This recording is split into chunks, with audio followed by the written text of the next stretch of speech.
On se retrouve dans l'épisode numéro 7 des podcasts, des notes de Papa Bricole. On va faire un petit bilan de la semaine, première semaine, bouclée, une vidéo podcast par jour.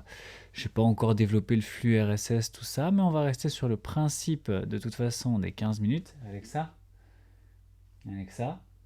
mets-moi un timer de 15 minutes. 15 minutes à partir de maintenant.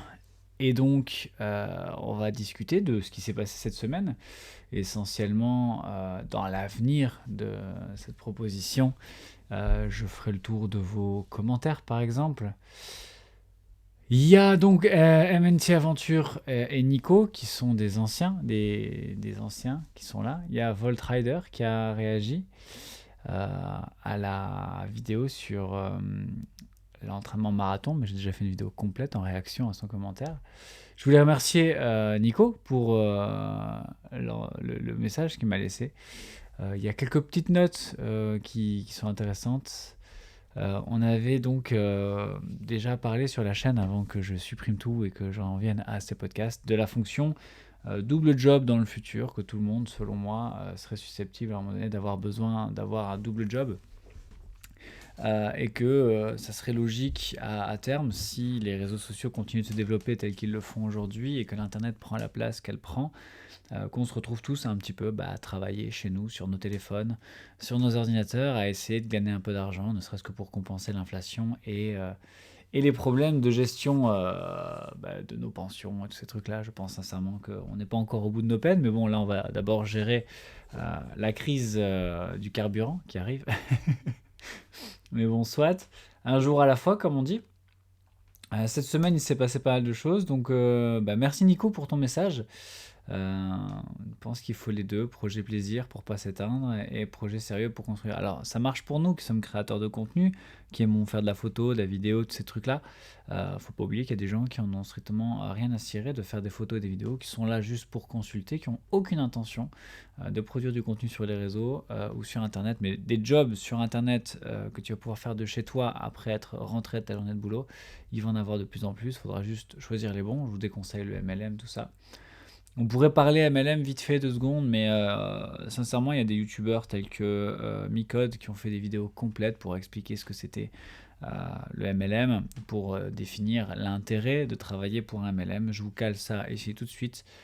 Par exemple, si vous prenez Monat, qui est le MLM le plus en vogue aujourd'hui, avec toutes ces femmes qui vendent des produits pour les cheveux, la moyenne de revenus sur Monat, c'est 760 € par an répartis sur les collaborateurs. Il y en a forcément qui font beaucoup plus que ça et beaucoup qui font beaucoup moins que ça. Donc forcément, on parle d'une moyenne.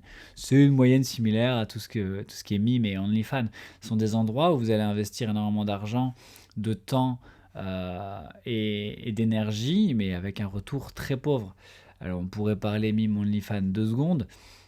C'est un endroit où vous allez sacrifier votre identité visuelle et un peu, voire beaucoup de votre intimité selon votre approche, pour pas grand chose. Créer du contenu viral et efficace sur ces plateformes-là, c'est devenu très compliqué de faire ça proprement. Oui, au début, tu t'envoyais des photos de tes pieds, ça marchait, ça marche plus. Il va falloir aller beaucoup plus loin parce que les gens s'habituent, s'acclimatent. Et les utilisateurs de cette plateforme sont maintenant à la recherche de choses bien plus virulentes. Je vous déconseille de vous investir là-dedans et je vais vous dire ici tout simplement, mettez-vous sur YouTube. Si vous êtes prêt à donner de votre personne, mettez-vous sur YouTube. Alors pour les femmes, il faut savoir que YouTube c'est un endroit pas ouf, c'est très masculiniste malheureusement. Il y a beaucoup de mecs qui viennent sous couvert de pseudo insulter des femmes, mal leur parler, les inviter à des relations stupides par texto dès qu'elles s'expriment et qu'elles sont un peu jolies ou autre. Enfin, c'est d'une tristesse sans nom, malheureusement. C'est pas une plateforme où c'est facile pour les femmes de s'exprimer. Je sais que YouTube fait beaucoup de travail autour de ça, mais malheureusement, on est encore loin d'une gestion et surtout d'une éducation derrière, de gens qui vont utiliser la plateforme de manière propre. Et le pire dans l'histoire, c'est que c'est la moins pire. Parce que si vous allez sur TikTok, j'y suis pas, donc je vais pas te mentir, je sais pas trop comment ça se passe. Je sais que c'est beaucoup plus clivé, enfin les communautés sont beaucoup plus écartées, donc parfois certaines personnes sont épargnées, mais je suis pas sûr. Je pense que sur TikTok c'est aussi un bordel. Instagram c'est un gros bordel aussi. Euh, voilà, pour moi, c'est assez difficile. Pour les femmes sur les réseaux sociaux, il y a une injustice là-dessus, parce qu'en tant que mec, tu peux arriver, tu peux raconter ta vie, il n'y a personne qui va te dire de fermer ta gueule parce que tu as des nichons. C'est quand même triste que les femmes soient face à ça, donc ça, c'est du débat qui pourrait bien évoluer. Donc, dans la logique de s'exprimer sur les réseaux sociaux, les femmes ont encore beaucoup de choses à faire, et donc forcément qu'elles se dirigent vers Monat et tout ça, avec des groupes très sectaires, très fermés autour des femmes qui s'entraident, c'est un jeu que Monad joue beaucoup pour capitaliser sur elle. Donc ça c'est malheureux, mais encore derrière, il y a toujours des gens qui viennent engranger de l'argent sur le dos de situations problématiques sur lesquelles ils ne règlent aucun souci et qui juste y profitent. Bon, ça c'est vite fait comme ça. C'est la semaine de la courtoisie au volant. Génial. Tout à l'heure, j'ai vu donc un motard se prendre une bagnole dans la gueule. Alors, je suis motard, mais je vais pas pouvoir le défendre. Parce que quand tu fais du remont de fil à un endroit où tu sais si tu passes régulièrement à cet endroit-là, je sais pas s'il passe régulièrement à cet endroit-là, mais moi j'y passe régulièrement, à cet endroit-là c'est le bordel, tu fais du remont de fil à du 30-40 km/h, tu dois être prêt à pas te prendre un pare-choc dans la gueule. Alors le mec était debout, hein. Donc il a tapé la voiture et il est reparti, moi j'étais à vélo. Enfin il est pas reparti, mais en gros sa moto était par terre et lui debout en train de se demander ce qui venait de lui arriver. Bon, un mec est sorti de derrière un bus. La courtoisie au volant, ça serait pas mal que ça revienne à la mode, ça serait cool. Alors la courtoisie au volant, selon moi, c'est dire merci à quelqu'un qui te laisse une priorité de droite et qui te laisse passer sur une priorité de droite. Alors pourquoi je dis ça? C'est juste parce qu'en fait, moi j'en suis arrivé à l'idée que ça reste sympa de dire à quelqu'un merci d'avoir respecté le code de la route, merci de jouer le jeu. Et donc, c'est pas parce que c'est une priorité de droite et que j'y ai droit que je dois passer en niant la gueule à tout le monde. Je peux passer et faire un petit signe en disant merci. Ça coûte pas cher. Ça coûte pas cher, ça peut changer les choses, ça peut faire effet boule de neige. Donc n'hésitez pas à y penser. Dites merci à quelqu'un qui vous laisse passer en quinconce. Tu sais, le principe de la tirette dans les zones congestionnées de croisement, c'est sympa. On va essayer, moi de mon côté, je vais faire un boulot d'arrêter d'insulter les gens derrière mon volant quand ils font n'importe quoi sur la route, parce que ça m'arrive aussi de faire n'importe quoi. Exception faite des gens qui se mettent en double fil. Là, par contre, tu vas sentir des petits frissons dans ta colonne vertébrale si je passe par là. Surtout si tu me gênes en plus. Bref, on en parlera dans une vidéo que j'ai faite. Je sais pas si je vais la diffuser, un podcast sur le sujet, mais voilà, je trouvais cocasse tout ce qui s'est passé là-dessus. Pour la petite histoire, je ne vais pas tenir du 7 jours sur 7. C'était l'idée de base au départ. Je vois bien que c'est dur. C'est dur du 7 jours sur 7 et respect à toute personne qui tient des lives, qui tient des podcasts journaliers qui sont dynamiques et qui sont investis là-dedans. Je sais qu'ils ne font pas que ça parce que c'est très difficile de vivre que d'un podcast, mais les gens qui font des vidéos tous les jours, qui font des démarches journalières systématiques, qui créent un système autour de ça et qui arrivent à le tenir, bravo, chapeau à ces personnes-là. Moi je vais faire peut-être du 5 jours sur 7 sur le podcast parce que c'est pas non plus la chose qui me coûte le plus cher. Aujourd'hui je suis en phase de lancement, quand je dis cher c'est en termes de temps, je suis en phase de lancement donc j'investis plus de temps sur le podcast que sur le reste aujourd'hui. Ça me change un peu les idées, ça me fait plaisir de faire autre chose, de faire autrement.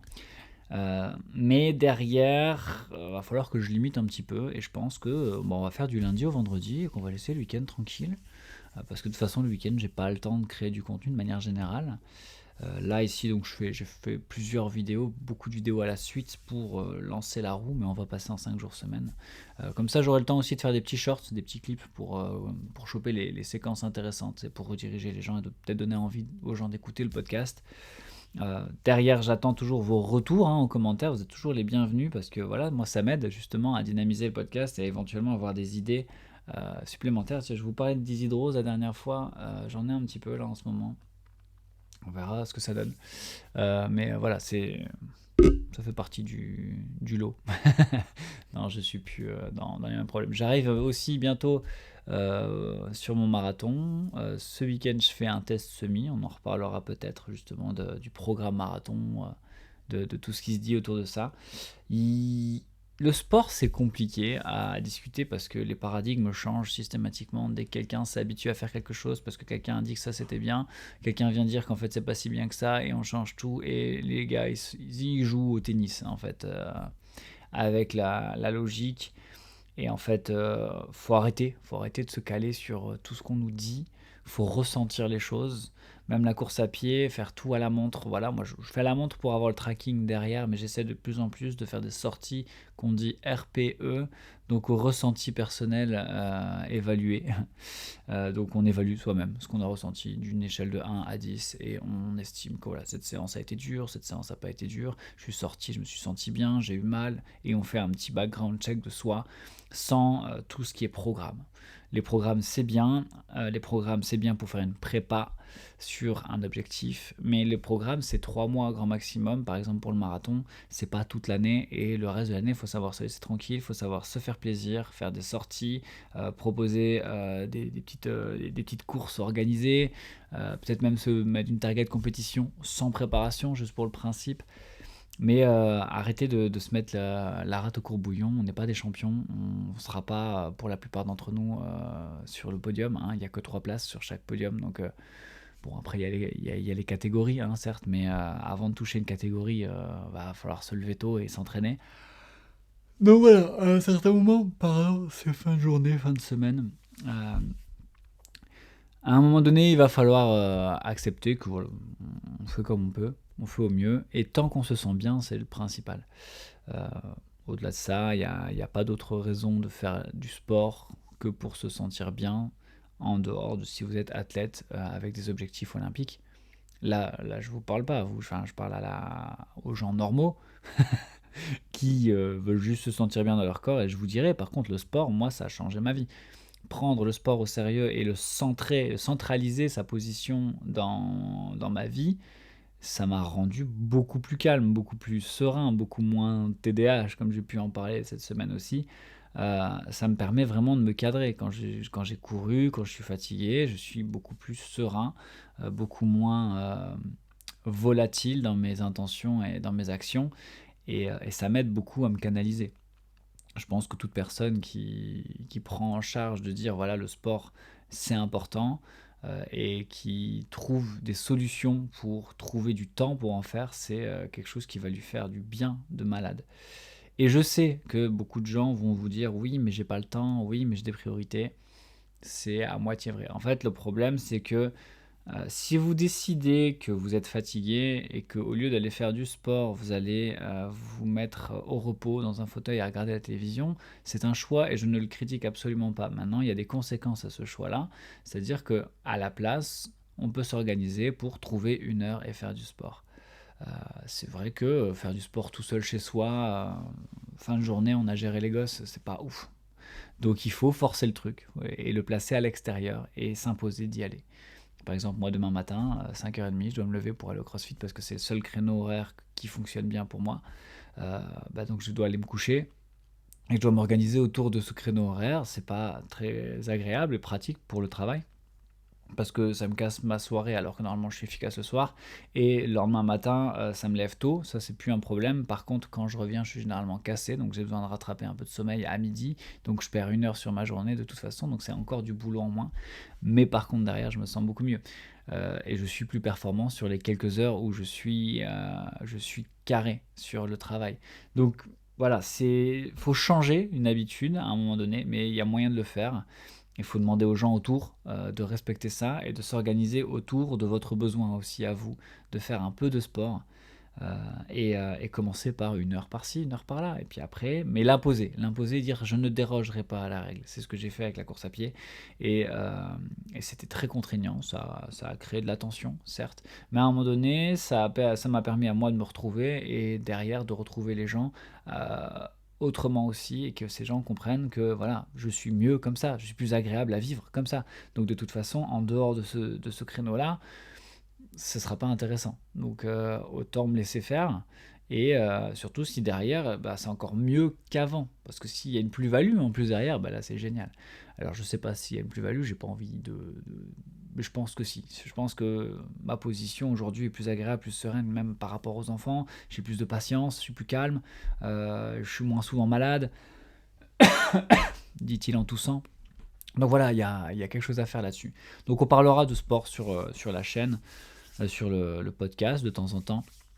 À l'occasion, ce que j'aimerais bien dans la démarche technique, c'est d'aller chercher des gens et d'essayer de faire des échanges comme ça. On verra si j'arrive à mettre ça en place par la suite. On arrive au bout.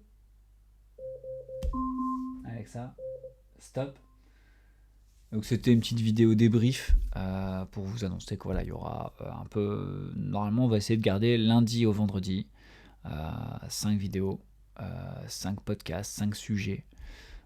Inspirés soit par vos commentaires, soit par l'évolution des abonnements, soit parce que les sujets ont été appréciés, donc des likes sur la vidéo par exemple. C'est un peu ma manière de plug ça ce coup-ci. N'hésitez pas, ça me fait plaisir. Je veux continuer, c'est pas parce qu'on n'est qu'une dizaine actuellement que je vais pas continuer. Pour le coup, j'aime vraiment bien et ça aussi, ça me fait du bien. Donc c'est une contrainte encore un petit peu aujourd'hui. Demain, ça sera de plus en plus facile à produire, ou tout du moins de plus en plus fluide. Pas facile, je veux pas que ce soit facile, mais je veux que ce soit fluide. Et voilà. Par exemple, aujourd'hui, j'ai dû faire 3 prises sur la vidéo TDAH. Ça m'a flingué. Et en plus, ça, j'ai pas su travailler sur les autres trucs. Donc voilà, faut que je fasse attention quand même à ça aussi. Mais on en parlera dans d'autres vidéos. Tchuss!